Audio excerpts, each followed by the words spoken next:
go back to meeting controls, and I'm going to stop sharing. Okay. So, did you do anything? Did you get any cool presents today?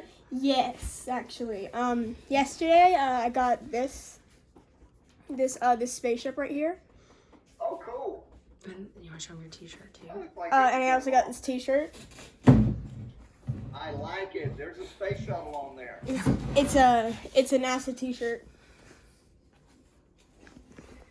Here's my little space shuttle. Oh, how cool is that? I have a Lego version of one. Oh, that's excellent. So I have 4 grandchildren. My older grandson also just turned 12. He turned 12 on March the 14th. You know what's special about March the 14th, right? Mhm. 314, so that's why it's called Pi Day. That's right. Mhm. Because the number pi starts off 3.14. Yes. He also likes to build Legos. He just finished building a Lego space station for his grandmother. How big is it? It's about this big. It didn't look like it was, well, it didn't look like the hardest thing he's ever done. But anyhow, how is homeschooling going? I don't like being stuck in the house or inside all day. That's the thing. Is your homeschool teacher mean? Not really. No. Mm-mm. You had to say that, didn't you? No, it's true. They are not very mean. Oh, good. Usually because we are mostly in public because they both have to work. Who's they? Mom and Dad? Yeah. Say Mom and Dad. Mom and Dad is what I mean. Yeah, I understood. Yeah. Well, I am actually retired, so I don't have to work a lot. Although I do a lot of public speaking, and as you can imagine, all of those things have been canceled. And so my trip to go to Scotland and speak to school children there was, well, maybe postponed till the fall. And then I was supposed to go to Las Vegas in June, and it's been canceled. Oh no. I'm supposed to go to Hawaii in August, and it has not been canceled yet. Fingers Okay. crossed. I'm not very optimistic about how that might. Knock on wood. Knock on wood. Thank you very much. Well, Ellie, do you have any questions? Yes, I actually have a couple. Well, excellent. So, my first question is training hard? You know, training is, in some respects, it's hard. As a matter of fact, the hardest thing I ever did, and this was part of training, is I had to learn to speak Russian. Oh no. Because I flew up to the space station on a little spaceship that looks a little bit like this. I flew in space 4 times, 3 times on board the space shuttle, and then the last time was on board a Russian Soyuz, and where I went to the International Space Station and spent 6 months there. Wow. But because I was flying on a Russian spaceship, I had to learn to speak Russian, and it was a very difficult language, and all my training in Russia was in Russian. Imagine that. Oh goodness. But the training is, even though sometimes it's difficult, it can be academically or intellectually difficult. And then training to do a spacewalk is very physically difficult because of all the work you do in the spacesuit. But it was always very interesting and very exciting. And so while maybe it was hard, it was fun. Cool. I have another question. What did the Earth look like outside of the spacecraft? Okay, so if we're going to do that, let's show you some pictures that I took. Hold on to it, okay? All right, let's see if I can go to this. Okay, we'll go here. Share. Okay. Your current location is Brentwood, TX. Okay. All right, let's Lacey, see. be quiet, okay, baby? My slides aren't advancing. Let's see if I can, there we go. Well, so you saw Charleston already. Yes. let me go a little bit further. So, here's a picture. Here, do you see a picture of the Earth and the sun's at the top of the picture? Yeah. Oh, Okay. yeah. And so the Whoa. Earth is really, really beautiful from space. And we're traveling at 17,500 miles an hour. That's like 5 miles every second. And so we go around the world once every 90 minutes, and that's 16 times a day. So you get to see a lot of the Earth, and it is absolutely spectacular. Now, if you look, you can see the Earth. Yes, the Earth is round. I promise it's round. It's flat. Ellie, If you look at the edge of the Earth, you see that little kind of fuzzy band. You know what that's called, right? Yes, that is That's- the. Go ahead. I forgot the word. That's the atmosphere. Yeah, there we go. And, and that's why we can live on this planet, and that's why Earth is just the best planet in the universe, is because it's one we can live on. And because we go round and around, we see lots of things, and they can be very interesting. This is a picture of the moon's shadow on the Earth, which is called a total eclipse of the sun, and we flew right through the moon's shadow, which had only happened in all the time people have been flying in space. It had only happened once before. No What way. does this look like? Whoa, That's so insane. that's cool. This is Hurricane Wilma. And so I launched to go to the International Space Station in 2005, which, of course, was before you were born. Yes. 2005 was the most active hurricane season in history, and that's the year Hurricane Katrina hit New Orleans and caused so much damage and loss of life. There were so many hurricanes that year that we ran out of letters of the alphabet to name the hurricane. I And know. so we started using the Greek alphabet. The last hurricane that year was Hurricane Epsilon. Wow. These were That's glaciers a hard to say name. in the Andes Mountains of South America. And, glaciers are rivers of ice that flow down a mountainside. Mhm. And astronauts and cosmonauts, before I ever flew in space, took Wow. pictures of That's these so glaciers. pretty. We took pictures, and astronauts and cosmonauts since then have taken pictures. And so, and by looking at the pictures, by looking at the leading edge of the glacier, scientists can make determinations about whether the climate is getting warmer or colder. Cool. This is Marmanga Crater in North Africa. Whoa. It is 11 miles across. About That's a million years ago, an asteroid hit the Earth and made this big crater. And it was going so fast when it hit the ground It that kind of had all a the ripple rock- effect. All the rock just became molten, and it splashed up. And then over years, the erosion wore down the dirt and exposed the rock that came up from deep down in the earth. Now, Wow. this coronavirus stuff is pretty scary. If a big rock like this hits, or actually when a big rock hits the earth again, it'll be much worse than what's going on right now, which is why we want to explore other planets. And that's also why we want to look around the earth and try to detect something that would come and cause a big problem. Because about 66 million years ago, a big meteor, or an asteroid hit the earth. It was just off the coast of the Yucatan in Mexico. And that's where what happened to all the dinosaurs. They became extinct. Yes, they all And then died. go ahead. I said yes, they all died. Yes, they all did. Okay, so do you have your next question? Yes. Was the shuttle hard to control? The shuttle and all of our spacecraft actually are very easy to control because most of the control is done with the help of computers. And so, as a matter of fact, the space shuttle could not be flown unless the computers were providing a lot of help.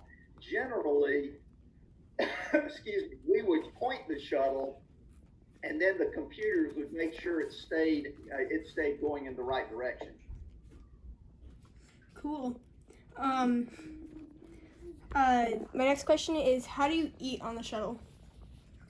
How do you eat on the shuttle? Funny, Yes. you should ask. Let's see what I can do here. I've heard it's liquid, but I'm not sure. Pictures. Oh, look at that. Whoa. Is that the ship you was in? Okay, let's see. We'll do. I don't want to tell you what that is. All right. Well, now you might have a guess what that is. What do you think that is? Toilet? It was. We can talk about that later if you want to. Okay, so this is, the food actually is pretty good.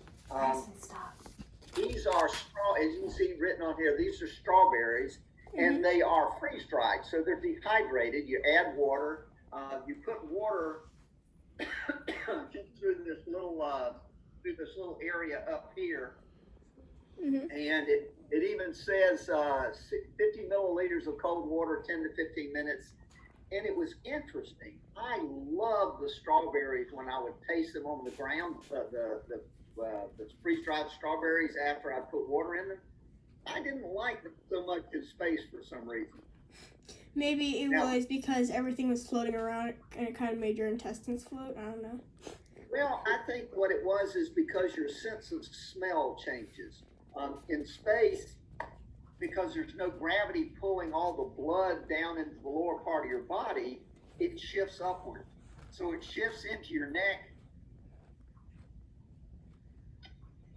and your head.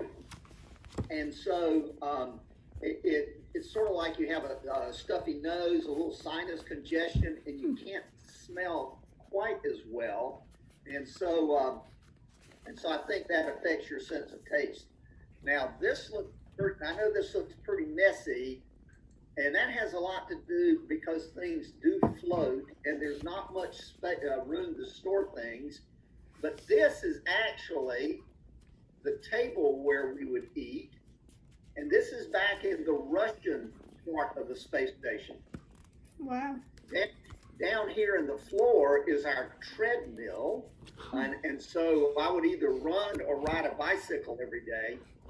And this little door over here on the left is where my crewmate, a Russian Air Force pilot named Valery Tokarev, that's where Valery slept at night. I slept in a different part of the space station. Cool. Now, this is how we warmed up our food. Here you see this looks like a little suitcase, but it was actually a food warmer. And here you can see 2 packages of food that are ready to eat. You don't have to do anything. Actually, we don't even have to warm them up, but hot food tastes better than cold food. Mm-hmm. Now, our dining room table opened up, and so you can see we had these little elastic straps to hold everything down. To hold our food in place.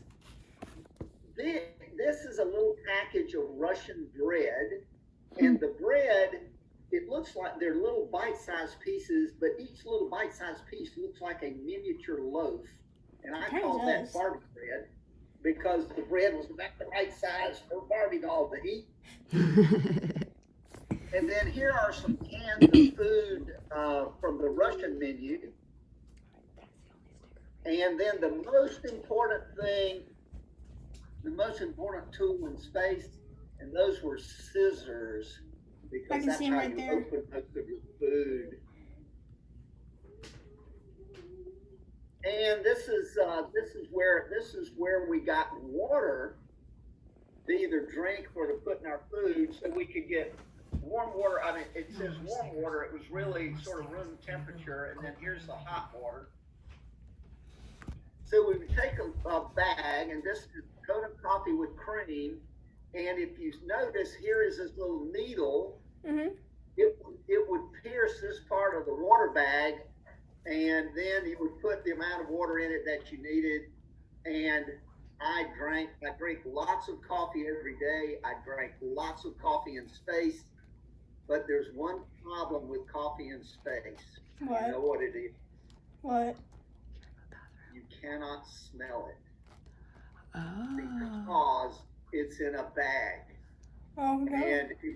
And so once it's full of water, you put the straw. You put this part of the straw goes into this part of the bag.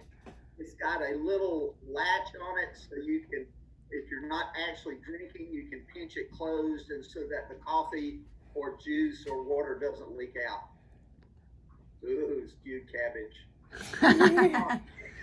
So that's a lot about the food stuff. Do you have any? What's your next question? What is it like in zero gravity? It's very, very comfortable. Because now it's because you float everywhere, and it makes even normally tasks that aren't so much fun, like Saturday morning cleaning up, wiping down all the walls and cleaning off the air filters and things. It made those tasks a lot more interesting because you could float everywhere. That's why I could clean my room.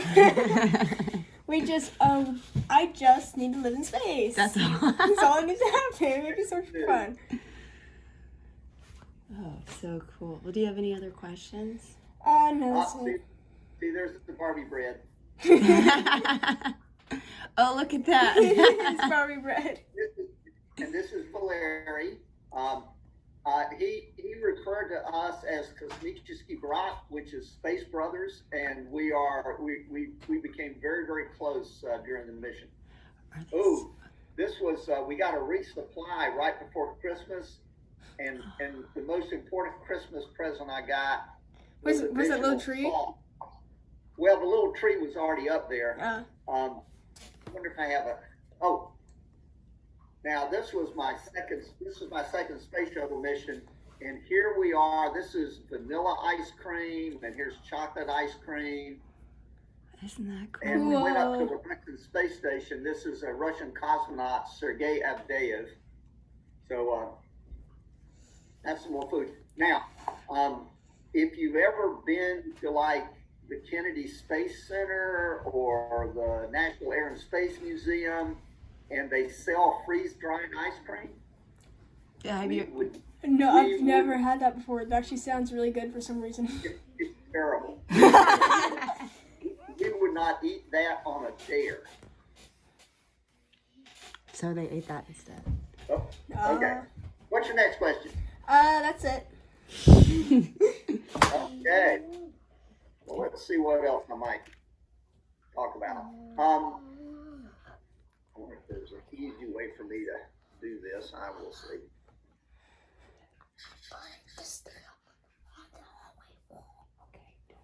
I know how to do it. Thank you. Maybe I don't.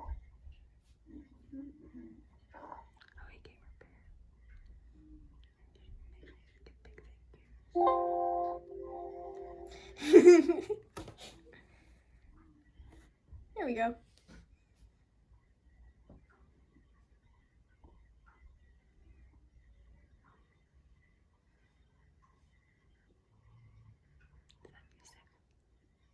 Okay.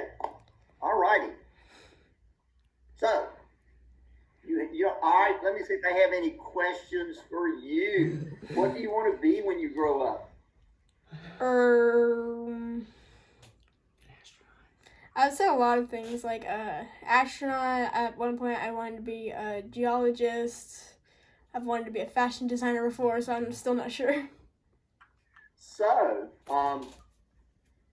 now, let's see, the last two classes of astronauts, I think we selected one in 2013, and there were 4 men and 4 women. Ooh. We selected the next class of astronauts 3 years ago in 2017, and there are 11 of them still in the program, 6 men and 5 women. So being an astronaut is definitely a good career for women to go into. And the head of the National Geological Survey, that means he's a geologist, is a former astronaut. Really? Really, the deputy director of the National Oceanic and Atmospheric Administration, NOAA, is also a former astronaut. So, absolutely. I mean, because guess what we're doing very soon? We're going back to the moon. No And way. then we're going to go to Mars. And we need geologists to go back to the moon and to go to Mars. What? So you could be a geologist and an astronaut. That would be so much fun. See, you could study the rocks on Mars. Ask him how soon you think they're going to go to Mars. How soon do you think that you guys are going to go to Mars?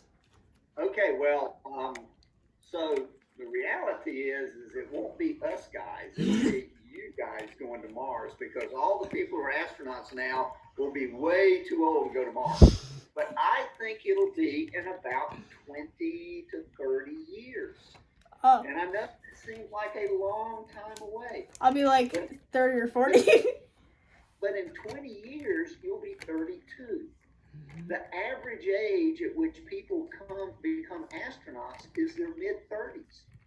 So that's perfect. And our current plan is we're trying to go back to the moon in 4 years.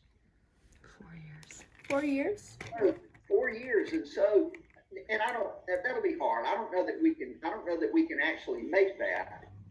But the kind of cool thing is, when you are ready to be an astronaut, people will be living on the moon. They won't just be going to the moon and coming back. They will be living on the moon. How would they do that? So, How would they do that? pardon?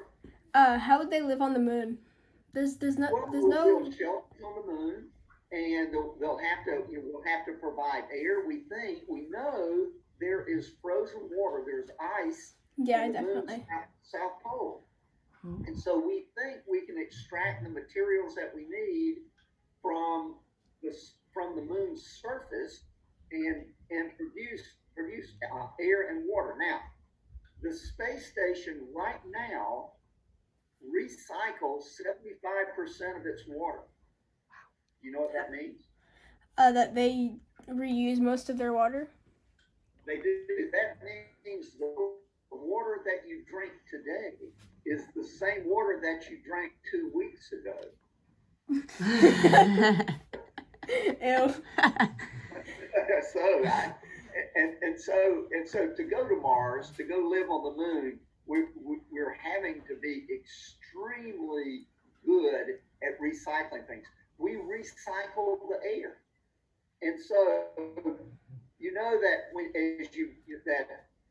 you breathe air, your body uses the oxygen. It uses the oxygen along with the food you eat, and that's the fuel for your body. You then for your respiration, you exhale carbon dioxide.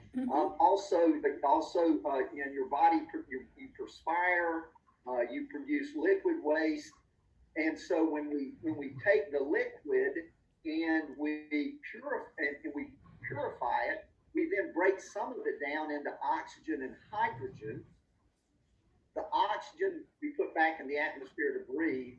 Right now, we let most of the hydrogen go overboard because it's very flammable. It's explosive. Yes. But we also have a device on board that takes the carbon dioxide and mixes it with the hydrogen, and it produces water and methane. Methane is a type of it's a gas. It's a chemical that also can burn really well, and so we hope someday we can use that methane for rocket fuel. Oh wow! Cool. How long does it take to get to Mars? How long does it take to get to Mars? That is part of the reason it is so hard. With the current rocket engines we have now, it would take 9 months to get to Mars. Wow. That would. Once you burn your rocket to start going to Mars, you cannot come back until you get to Mars. But when you get to Mars, you can't come right back. You have to be there for a while. If you come right back, you'll get back to the Earth's orbit, but Earth will be somewhere else in that orbit. And then you'll run out of food, air, and water really bad. Oh, that's so. And so once you get to Mars, you're going to have to stay on Mars for 15 months before you can come back. And so it's actually 8.5 months to Mars, 8.5 months back, 15 months on Mars, and so it's 32 months from the time you leave Earth until you can come back. So that's like 3 years. Just about. I'm not going to Mars. I'm not staying on a deserted planet for 3 years. Who knows? Well, if if I don't want Mars to. is where you want to go, you could be one of the geologists living and working on the moon. How long does it take to get to the moon? How long does it take to get to the moon? 3 days. Oh, okay. We can do that. That's reasonable. That's a whole lot. That's a whole lot. Yes. Plus you can talk to someone via radio when they're on the moon. Now there's a time delay. When you say something, there's a time delay before they hear you, and so it takes a little bit of practice, but it takes several minutes for a radio transmission to reach Mars, and then several more minutes to come back. And so you can't really have a conversation. You would only be able to communicate via email or audio and video, recorded audio and video messages. Oh. No.